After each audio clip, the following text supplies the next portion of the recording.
বিজেপির কোনো মন্ত্রী, বিজেপির কোনো বিধায়ক যদি এই ভিডিওটি দেখে থাকেন, তাহলে আমার একটা কোশ্চেনের অ্যান্সার দিন, যেটা শুধু আমার কোশ্চেন না, যেটা পুরো জনগণনের কোশ্চেন, যারা আপনাকে ভোট দিয়েছে, তার মধ্যে একজন আমিও, যে আপনাকে ভোট দিয়েছি। এই 12 পাতার, এটা তো সাদা পাতা, বাট এই 12 পাতার অন্নপূর্ণা ভান্ডারের ফর্মটি কিসের জন্য? আমাকে একটু বলতে পারবেন? এই 14 গোষ্ঠীর তথ্য লিখে আপনারা কি প্রমাণ করতে চান?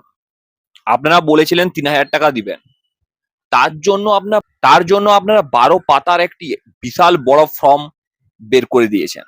এখন আপনারা বলছেন যে আমরা ক্যাম্প বসাবো, ক্যাম্পে মানুষদের আমরা ফর্ম ফিল আপ করে দিব, কিন্তু আপনারা একটা জিনিস ভাবছেন না, 12 পাতার একটি ফর্ম ফিল আপ করতে, এতগুলো তথ্য দিতে মিনিমাম 20 থেকে 30 মিনিট করে টাইম যাবে একটা ফর্মের পিছনেই, যেখানে অনেক তথ্য মানুষ দিতে পারবে না, ভুলভাল তথ্য নিয়ে আসবে। ওই 30 মিনিট টাইম যদি যায় একজনের, তাহলে ভাবুন একটা গ্রামে একটা জায়গায় মিনিমাম যদি 50 জনও হয়, তাহলে কত ঘন্টা যাবে? সাধারণ মানুষের কতক্ষণ টাইম নষ্ট হবে এই 12 পাতার একটি ফর্ম ফিল আপ করার জন্য? তার মধ্যে আবার যারা ফর্ম ফিল আপ করবে, বেশিরভাগই ভুলভাল তথ্য দিবে। পুরো আপনারা ভেরিফিকেশন করবেন, যেটা শোনা যাচ্ছে।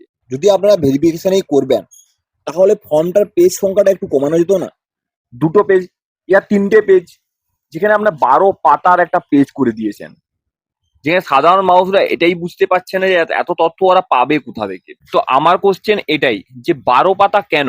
ওটা তো 3 পাতা 2 পাতাও করা যেতে পারতো। কি আমার এই কোশ্চেনের অ্যান্সারটা আপনারা কেউ জানেন, কোনো বিজেপির বিধায়ক, বিজেপির কোনো নেতা, তাহলে নিচে নিশ্চয়ই কমেন্ট করে জানান একটু।